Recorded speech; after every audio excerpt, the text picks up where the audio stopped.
Our society lacks something, but it's not a thing.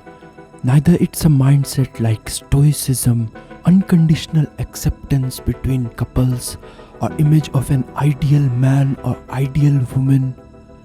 Maybe these are as well missing, but there's something that lies in the core. Something much more important that without it, they or any form of love or acceptance would be clinically impossible. To understand it, consider this. And this is not one of those dirty hacks to keep you hooked. There is no way for me to physically give it to you. It's not a belief or a mindset. Now, the thing that our society lacks the most, regardless of whether you are a male or a female, is masculine energy. But this should not be confused with traditional masculinity, where you impress Cinderella, put on muscles and abuse everyone around. But this one is more of a spiritual masculinity. When driving through forest for some time, but suddenly forest ends and there are mountains. Seeing the great beauty, it's triggered.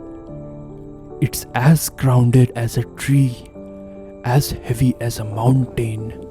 This archetype sits like Buddha himself at midst of storm called life. And although pain is there, mind is not. Hence pain is free. It's complete emptiness and state of observation that arises from this emptiness.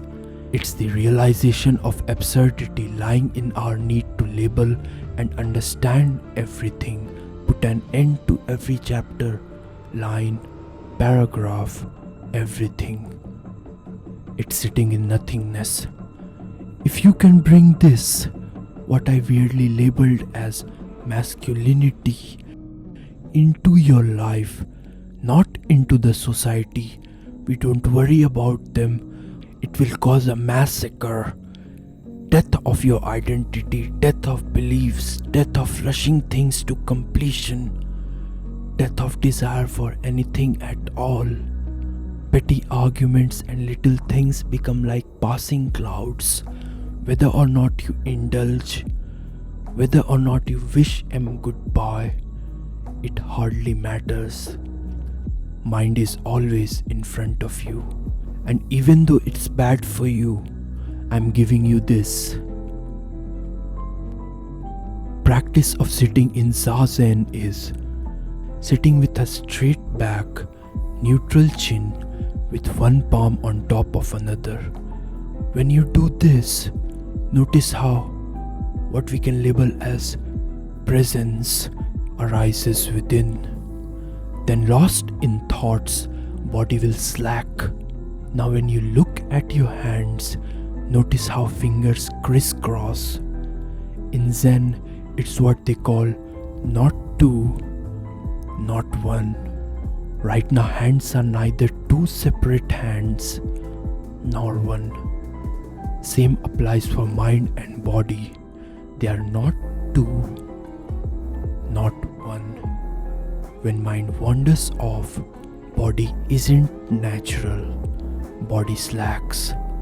Posture is very powerful, and yet sitting in Zazen is yet another excuse for becoming more of my absurd label, masculine.